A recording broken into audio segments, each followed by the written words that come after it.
mundo, ¿cómo están? Bienvenidos a su programa Seguridad Energética Noticias. Yo soy Víctor Fernández y el día de hoy vamos a tratar el tema las energías renovables y la crisis energética europea. Y vamos a ver qué lecciones podemos sacar para el Perú. Nos acompaña el día de hoy el ingeniero Rosendo Ramírez, a quien vamos a presentar. Vamos a hablar un poco de, déjenme hablar un poco de su trayectoria, ¿ok?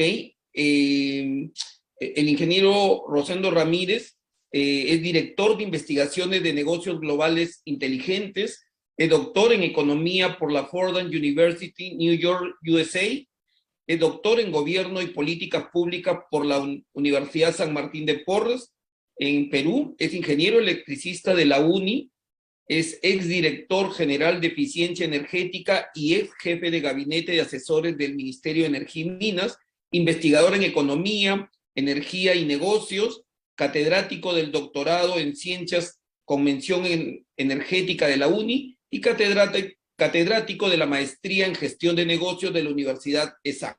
Bienvenido, ingeniero Rosendo Ramírez. Muy buenas tardes, Víctor. Gracias por la oportunidad de estar contigo en tu programa Seguridad Energética Noticias y un saludo a toda la audiencia del programa. Ok, Gracias. muchas gracias. Un poco entrando en el tema, este programa lo hicimos muy rápido porque realmente teníamos mucha preocupación por las últimas noticias que Putin ha dado, en la cual se prevé o estaría cortando el gas natural a Europa a través de la compañía Gazprom, justo en este momento que Europa está saliendo de vacaciones, está terminando el verano y se le viene el otoño, ¿no? Un otoño posiblemente muy duro y un invierno incierto. Entonces, ahí se han hablado de algunas posibilidades muy rápidas de, digamos, manejar esta crisis. Se ha tocado el tema de hacer nuevos contratos. Italia se está favoreciendo esto, algunos contratos de gas natural con Argelia, se está ahorita hablando del contrato de gas natural con Azerbaiyán, ha salido el presidente de Azerbaiyán a hablar de esto, y también se ha hablado de volver nuevamente a los combustibles fósiles muy contaminantes, comprando gasóleos a los Emiratos Árabes Unidos. Se ha hablado de reabrir centrales nucleares, a lo cual Alemania ha dicho que no. Sin embargo, estaría poniendo en operación algunas viejas centrales a carbón, aun cuando Japón acaba de anunciar que va a reabrir 9 centrales que fueron paralizadas por los temas de Fukushima, ¿no? Entonces nosotros nos ponemos a pensar, Europa siempre fue para nosotros un líder, un referente en energías menos contaminantes. Pensábamos que tenían gran parte del problema resuelto, pero aparentemente no. Posiblemente, a pesar de que pueden estar muy avanzados en comparación aquí a la región, también se están hablando de políticas energéticas cerradas que no han podido realmente cambiar la matriz energética a una matriz menos contaminante.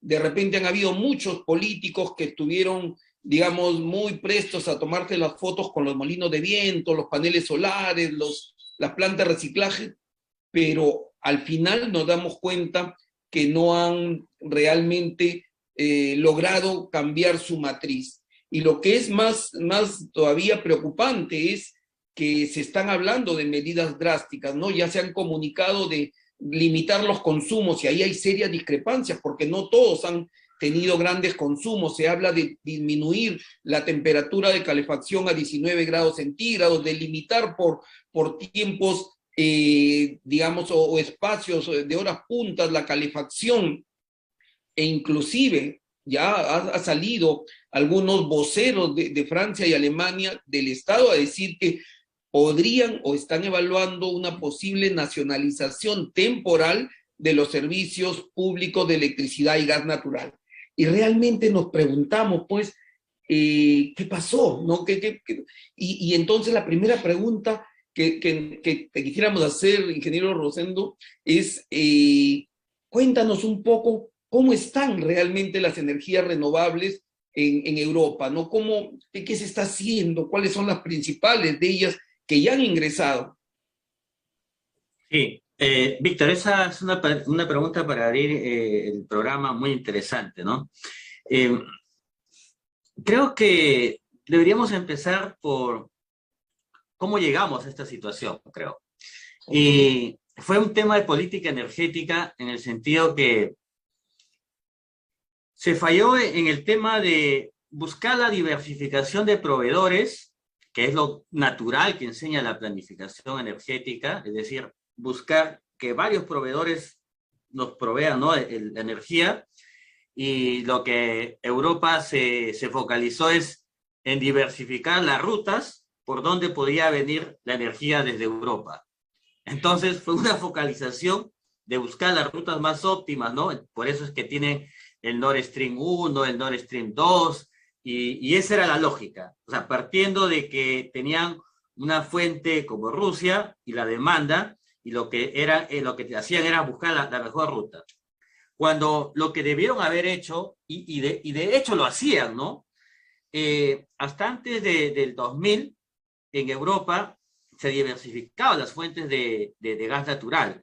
Por eso es que Francia, el mismo España, ¿no?, compraban Argelia, compraban al Medio Oeste su gas, porque uno se preguntaba por qué estaba dispuesto a pagar un precio mayor por el gas de Argelia, por ejemplo.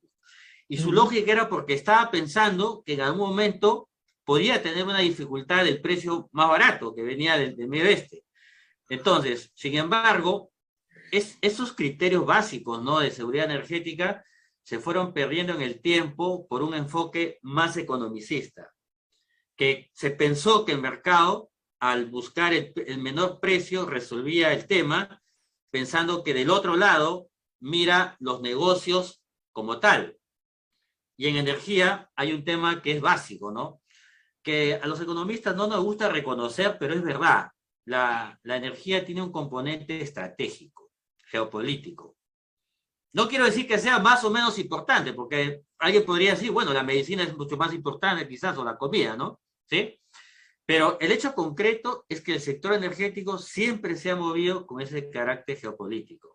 Y parece que sea que todos olvidaron y todos pensaron en la misma lógica, ¿no?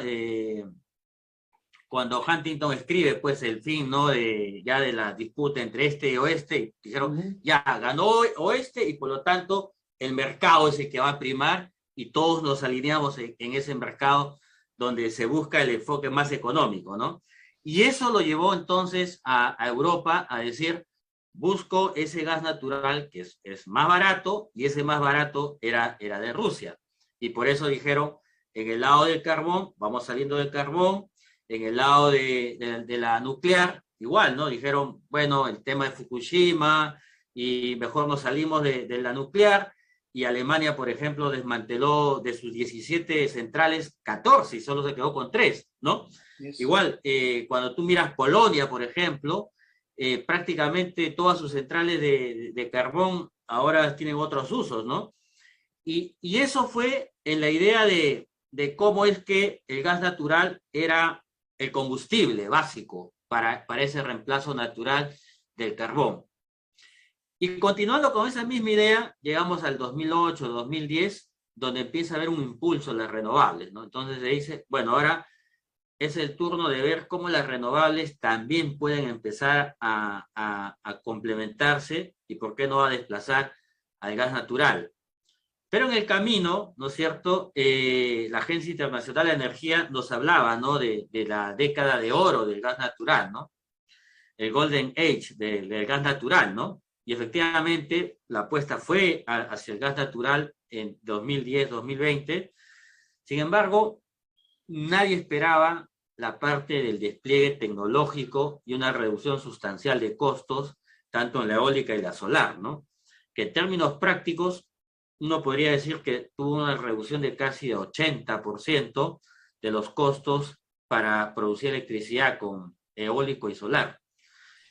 Entonces, todo eso hizo de que apostara mucho más Europa en las renovables. Y ahora podríamos discutir si efectivamente la promesa de las renovables, ¿no? Está cumpliendo sus objetivos. En términos gruesos podríamos decir que prácticamente, ¿no?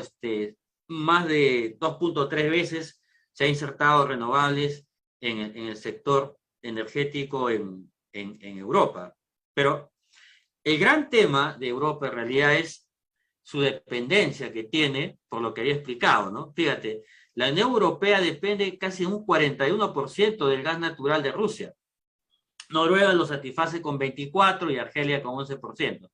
Entonces, lo que vaya a pasar con lo que va a hacer Rusia es la suerte que le va a seguir a Europa. Por eso es que la preocupación viene por lo que acaba de suceder, ¿no?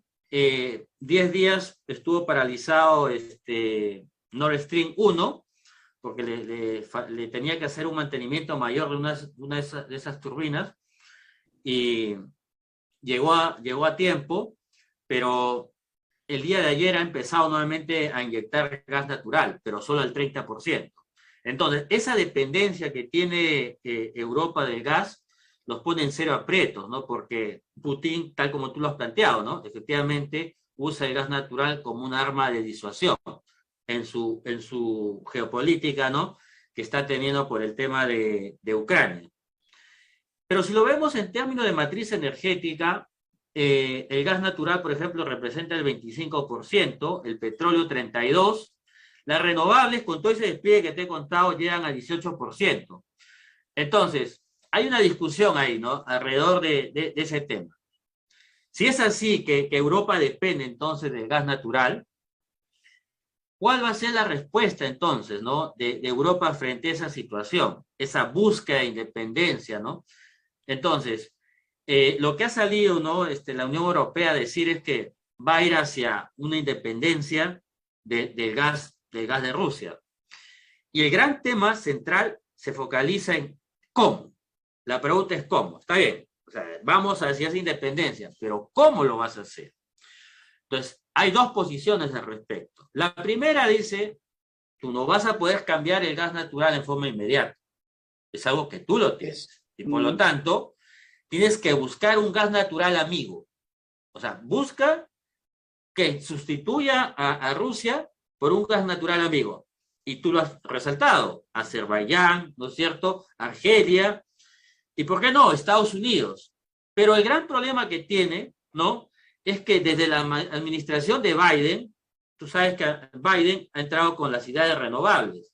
Y entonces hay una disputa en Norteamérica entre profundizar el shale gas, profundizar todo el petróleo, ¿no? Alrededor del shale, para poder más bien suministrar la energía a Europa, porque Europa tiene infraestructura de LNG, o sea, estaría preparada para recibir. Entonces, lo que se le está reclamando a la administración Biden es de que autorice, libere esos permisos para que se siga realizando los proyectos, ¿no? Alrededor del gas natural, para poder liberar a Europa del gas natural de Rusia. Esa sería una de las medidas, ¿no? Y buscarse otros proveedores como los solía hacer, ¿no? El otro tema, el otro lado dice, es un tema efectivamente que lo puedes hacer, pero si ya tienes el tema del Green Deal, que lo hizo en el 2020 Alemania, ¿no?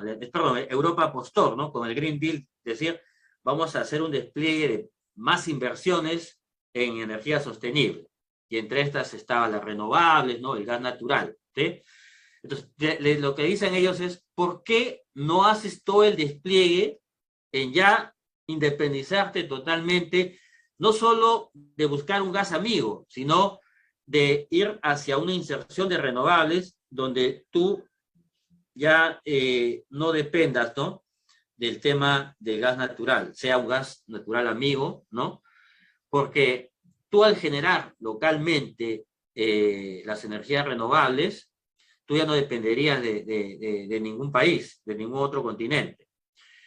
Pero eso implica entonces profundizar esa transición energética donde las renovables tendrían que tener un despliegue mucho mayor.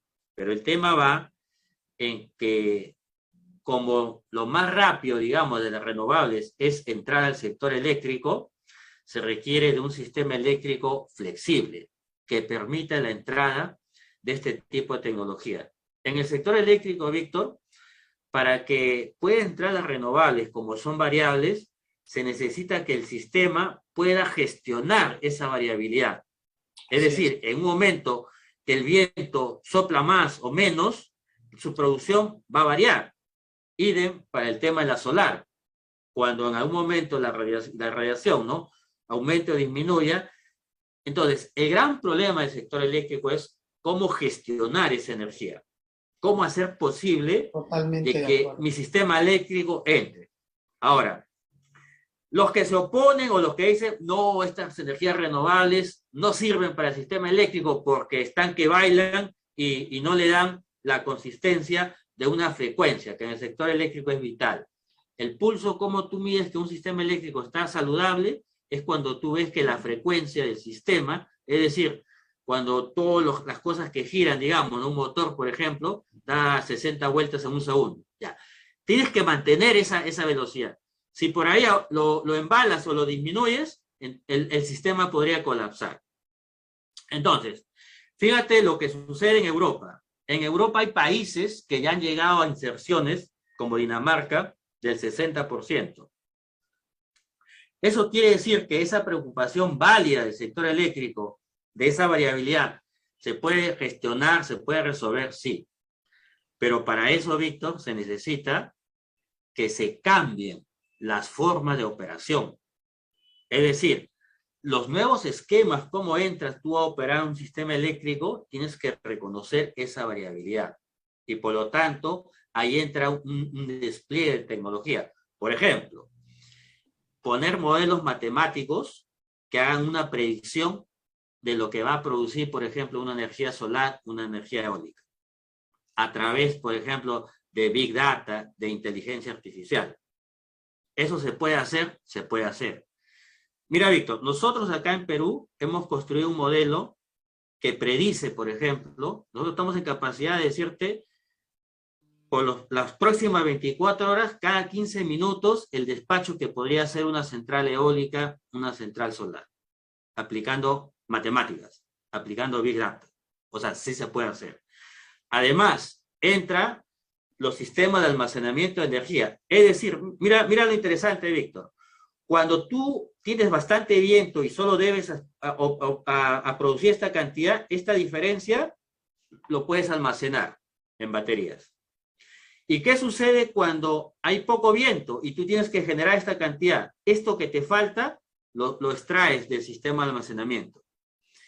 Ese sistema de almacenamiento, más de este despliegue de tecnología que te estoy diciendo, hacen factible que esta preocupación que se tenía hace 5 o 6 años de esa gestión de esta energía variable esté siendo superado. Y por eso es que ya uno observa, ¿no?, de que hay estos grados de inserción. Pero claro, también sabes tú que hay un tema con la regulación. La tecnología siempre va adelante de la regulación. Entonces, lo que se requiere es que la regulación se actualice, que las normas de operación se actualicen, mirando, ¿no?, estas nuevas tecnologías. Si eso se hace posible, entonces en Europa podrá haber esa inserción de renovables, que es la visión 2. Pero recuerda que también es un tema de cómo la sociedad lo percibe, ¿no? Porque es fácil decir, sí, yo estoy de acuerdo que entre más renovables. Ah, pero va a pasar por frente de tu casa la línea de transmisión, y eso es lo que desgraciadamente no sucede, ¿no?, con la sociedad. O sea, quieres que sea verde, pero no en mi patio, que sea por allá. Entonces, eso es lo que le pasa finalmente a Europa. Hay muchos proyectos que también están detenidos porque no les están dando el pase para que puedan entrar. Y entonces empiezan a decir, bueno, entonces, ¿a dónde nos vamos? Al mar, por ejemplo, al Mar del Norte, ¿no?, que es una posibilidad. Fíjate que en el Mar del Norte tienes un buen potencial eólico que podría tranquilamente empezar a incrementar su potencia. Al final del día, Víctor, el tema se focaliza en redes de transmisión eléctrica, porque si no tienes la capacidad de poder evacuar la energía desde el mar o desde donde se produzca la eólica y la solar, no vas a llegar. Ese es el gran punto, ¿no? Que deberíamos poner como tema de seguridad energética. O sea, no solo basta que tengas el recurso, necesitas cómo conectar la oferta con la demanda. Perfecto. Mira, Rosendo, yo creo que ha sido muy claro y a pesar de que ha sido resumido, pero ha tenido mucho detalle para entender claramente lo que hizo, lo que no hizo y los problemas que aún tienen Europa para poder salir de esta crisis. A mí me gustaría, ya por temas de tiempo, ir pasando un poco aquí a Perú. Y mira, y en Perú no estamos lejos. Esta grave crisis geopolítica entre Rusia y Ucrania, más la pandemia, también nos ha pasado la factura. Hemos tenido un alza de combustibles, principalmente combustibles fósiles derivados del petróleo, gasolina, diésel, que ha impactado mucho en el precio de estos combustibles y por supuesto esto inmediatamente se traslada a todos los sectores y los precios suben, inflación, caos, ¿no? Nuevamente también hemos desnudado que igual hablamos de una matriz energética que había evolucionado mucho, que ya no dependíamos mucho solamente de los fósiles altamente contaminantes. Sin embargo, nuevamente nos damos cuenta que no es así, ¿ok? Y entonces, y también en forma parecida, tuvimos 2 décadas de apuesta al gas natural, un gas natural que debería reemplazar algunos de los sectores o de los consumos tradicionales con estas energías más contaminantes, ¿no? Como es la tendencia en el mundo y sin embargo tampoco lo hemos hecho adecuadamente. Y entonces nos damos cuenta que la seguridad energética en el Perú es realmente crítica. O sea, nos puede pasar cosas mucho más radicales de lo que está pasando Europa.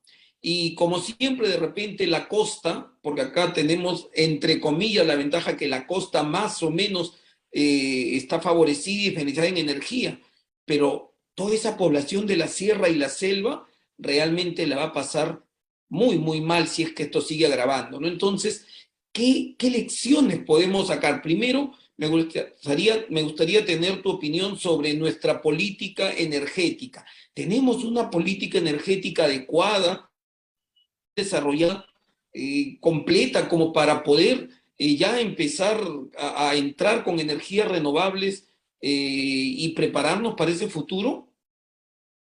Sí, mira, la política energética está dada, ¿no?, por el decreto supremo que mira el 2010-2040, y lo que dice en términos sencillos es acceso a la energía con un sistema energético competitivo, ¿no?, asequible, es decir, que lo pueda pagar los ciudadanos, amigable con el medio ambiente, ¿no?, y en un contexto de integración energética. En realidad, tiene sentido lo que dice, y si uno empieza a mirar todas las políticas energéticas es lo mismo, ¿no? El fin supremo es darle energía a los ciudadanos, obviamente que lo puedan pagar, ¿no es cierto? Y eso va a tener que venir de la mano con que sea competitivo. Y obviamente lo último es que sea con el menor impacto ambiental. De manera que no solo es que esté escrito, Víctor, sino es que se cumpla esa política. Esa es la falencia del Perú, ¿no? Entonces, mira, en términos concretos, nosotros como país hemos ido al Acuerdo de París y hemos dicho que hacia el 2040, perdón, hacia el 2030 vamos a reducir 40% de los gases de efecto invernadero. Hemos llevado un documento que se llama Contribuciones Nacionales Determinadas, pero nuevamente, es letra, es papel. Cuando tú ves ahí, por ejemplo, dice gas natural licuefactado para el sector de transporte pesado, electromovilidad, ¿no? Techos solares, generación distribuida. Hay una serie de cosas que se tienen que desarrollar. Desgraciadamente, no estamos cumpliendo con esa tarea. Las condiciones habilitantes. Ese es el primer gran mensaje. que tendríamos que dar dentro de la seguridad energética. Hay muchas cosas que hemos estudiado, que hemos desarrollado, pero se necesita que esas normas, eso que está escrito, se cumpla. Y ahí hay un rol importante, entonces, ¿no?, de los que van a desarrollar esos programas. Mientras eso no se dé, puede estar escrito la política, ¿sí? Entonces, yo creo que un primer gran mensaje es que cuando uno es funcionario público, tal como lo has sido tú, yo también, ¿no es cierto?, hay una responsabilidad de ser funcionario público. El no hacer también es una responsabilidad, porque pasan los años y lo que vemos es que seguimos en el mismo discurso y nada se ha implementado. Por eso es que nos pasa factura en el tema del gas natural. Tú sabes que yo he apoyado el gas natural desde 2009, 2010, con las consultorías que hacíamos para ver cómo le abríamos mercado al gas natural, petroquímica, una serie de cosas que miramos en el gas natural. Veíamos, por ejemplo, los canales mineros, ¿te acuerdas? O llevar el gas natural por barco. 10 años, eso ya lo sabíamos, lo discutíamos. Pero ninguna de esas cosas se han hecho. Así es. Y esa promesa, ¿no?, del Golden Age que decía la agencia internacional, no solo es de Perú, sino que a nivel internacional en forma similar, si te das cuenta. ¿Dónde está ese camión minero, ese Komatsu, con GNL? ¿Dónde está? Sí, sí. Si te das cuenta, ese es el gran tema, o sea, pasar del discurso a la acción. Entonces, ¿qué se requiere? Se requiere un sector estatal que dé las condiciones habilitantes y también se requiere que un sector privado ejecute esos proyectos. Porque si no hay esas dos convergencias, ¿no es cierto?, no se va a dar.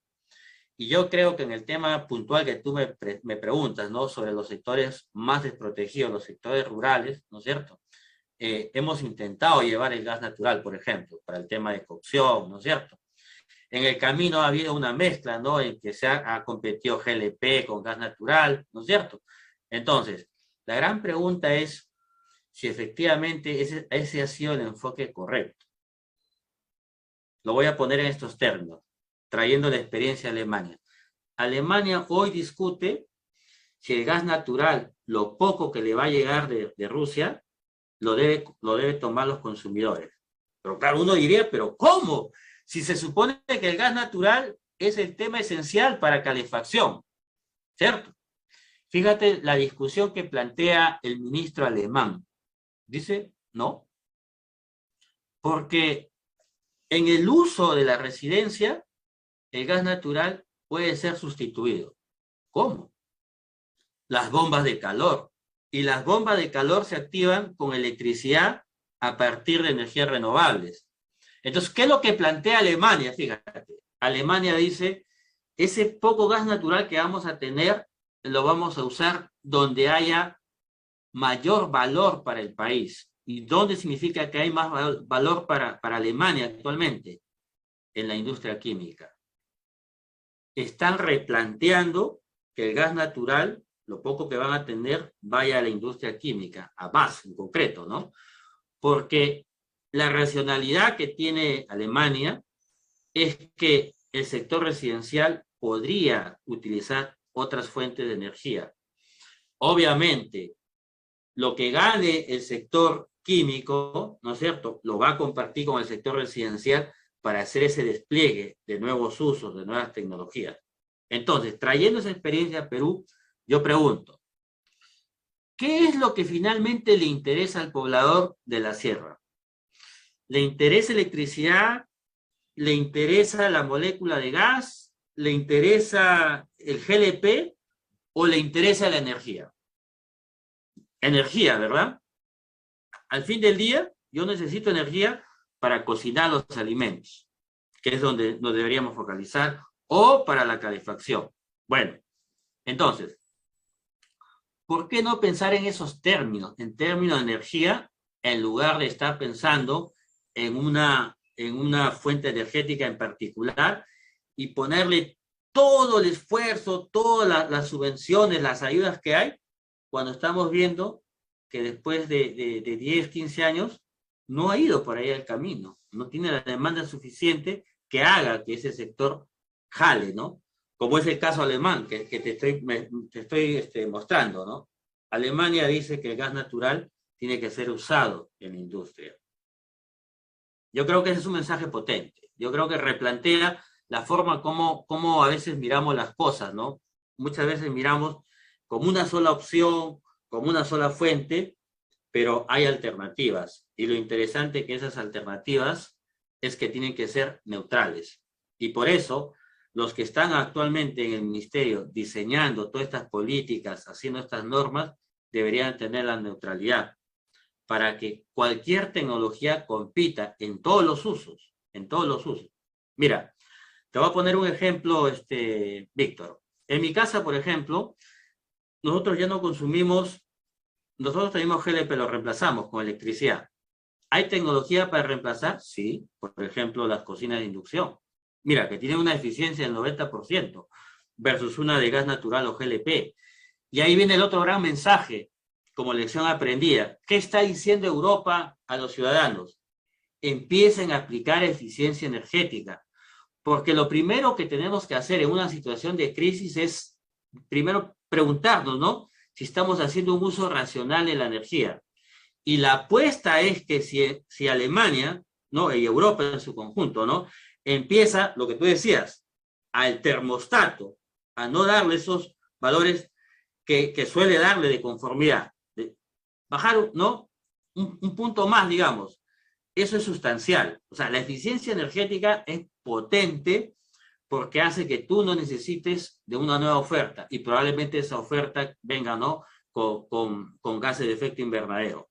Ese es un mensaje muy potente que va en línea con lo que tú has planteado. ¿Qué es lo que podemos hacer ahora, por ejemplo, en el tema del transporte, que nos está costando bastante, ¿no? Por el incremento de precios, que no tenemos los combustibles? Aplicar eficiencia energética. ¿Por qué seguimos utilizando los vehículos cuando podemos evitar los viajes, por ejemplo? Lo que estamos haciendo el día de hoy, por ejemplo, Víctor. Esta sesión lo pudimos haber hecho en el Colegio de Ingenieros y hubiésemos los dos gastado en gasolina y movilizarnos. Hay alternativas, ¿no? Igual, solemos utilizar pues el auto para ir a hacerle compra los domingos, ¿no? Para hacer cosas pequeñas. Entonces, tienes como tema el ahorro de energía, conservación de la energía, micromovilidad o caminar. Hay una serie de cosas, ¿no? que se pueden hacer en la línea de eficiencia energética. Por ejemplo, se piensa que en eficiencia energética hay un tema como el etiquetado de eficiencia energética. Fíjate la potencia que tendría que tú ahora que vas a comprar tu auto, sepas cuánto consume energía este auto versus el otro. Y tú tomes la decisión por cuál de ellos te vas. ¿Sí? Mira, que eso es potente, ¿eh? En el sector electrodomésticos, por ejemplo, en el sector de refrigeradoras, si tú vas a cualquier local, tú vas a ver los etiquetados. Ninguno vas a encontrar que sea color rojo, todos son verdes. Y uno, claro, diría, pero el ser más eficiente seguro que te va a cobrar más, porque la marca le va a poner más esfuerzo. No, es el estándar de competencia. Entonces, el poner etiquetado en la industria automotriz va a hacer que ese sea el estándar, de que vayan hacia más kilómetros por galón de recorrido y que tengan menor impacto en el medio ambiente. Otro tema esencial, Víctor, tiene que ver con la respuesta a la demanda. Estamos todavía pensando que somos pasivos frente a lo que pueda pasar con el tema del incremento de precios, ¿no? ¿Cuál es la racionalidad que deberíamos pensar? Y hay un rol de los INERMIN, que es el que regula las tarifas. Darnos los incentivos. Darnos los incentivos. Por ejemplo, ¿no? Actualmente todo este discurso que yo te doy de eficiencia energética cae en saco roto. Por la sencilla razón que da lo mismo que tú cocines o que planches o que laves a las 7, 8 de la noche, porque el precio de la energía es el mismo. Fíjate, recién nos han habilitado el año pasado una tarifa que es la BT5F, ¿no? Que tiene punta y fuera de punta. Pero no todos lo conocen. Y también tiene que haber cierto umbral para que lo puedas utilizar. Mira la potencia que sería que tuviésemos bloques horarios de diversos precios. en las amanecidas, en la noche, en el día. De manera que tú, a partir del uso de la tecnología, el Internet de las cosas, en tu celular, Víctor, en tu celular, tú programas a la hora que quieres que empiece a lavar tu lavadora, que empiece a funcionar tu secadora. Eso nos está faltando. Considerar que la demanda es activa, como este momento nos ha enseñado, ¿verdad? Ahora cuando queremos comprar algo, nos vamos al Internet y buscamos, ¿cierto? ¿Dónde venden? ¿Cuál es el precio? Ha cambiado la manera como ahora consumimos. Tenemos más opciones, más información. Bueno, eso que es tan simple cuando vamos a comprar desde un polo o algo por delivery, eso hay que traerlo al sector energético, que nos den la posibilidad de poder nosotros reaccionar a esos precios. Eso es algo que se necesita, la respuesta a la demanda. Y eso es lo que también viene de Europa. Europa les está diciendo, mira, a sus poblaciones, empiecen ustedes a buscar sus mejores opciones en energía, ¿no? Y a su vez también, obviamente, con este incremento de los precios que hay en Europa, ¿no? Hay empresas que están teniendo sobreganancias. Fíjate, en Europa, ustedes saben que yo no soy amigo de los subsidios, ¿no? Siempre lo he dicho así. A mí no me gustan los subsidios. Pero mira Europa. ¿Qué es lo que está viendo? Dice, hay incremento de precios, no porque se trate de un tema de que se han incrementado los costos en forma tan sustancial, pese a la crisis de la guerra de Rusia con Ucrania. Hay un fenómeno mundial que se está dando, ¿no? Y que tiene que ver con lo que se estudia en economía, que es el tema del incremento de precios, pero ya por un abuso de las empresas.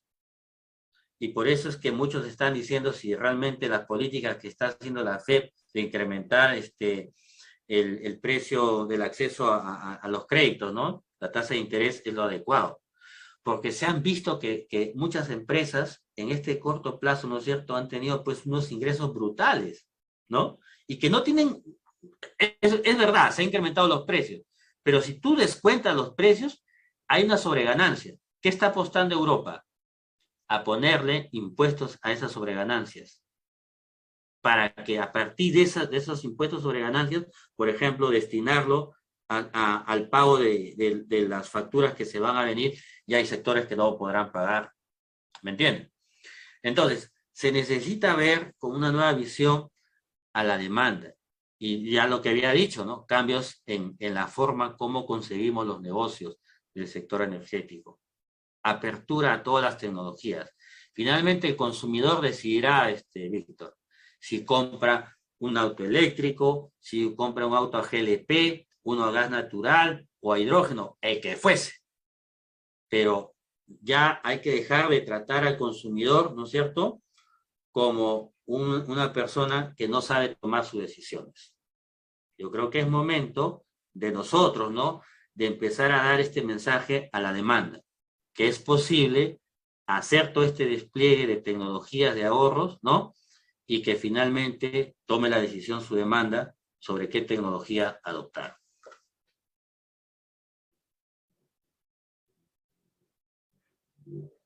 Perfecto, vamos a tener que ir cerrando el programa, nos ha ganado el tiempo, pero creo que nos llevamos lecciones bastante importantes. Primero, nuestra seguridad energética realmente no la tenemos blindada, existe ideas de mejorarla, posiblemente hayan políticas, pero en el qué hacer nos hemos quedado muy atrasados. Prueba de eso es que estas pequeñas fluctuaciones todavía nos han causado graves impactos, ¿no? Y si hubieran fluctuaciones real asociadas a energía, podríamos pasarla mucho peor. Hemos apostado como una energía sándwich al gas natural durante 2 décadas. No se ha hecho lo suficiente. Creo que en los últimos 6, 7 años no han habido grandes proyectos. Se ha paralizado todo ese primer avance. Hay que focalizar realmente dónde el Estado debe intervenir con gas natural. Existen otras energías igual de buenas.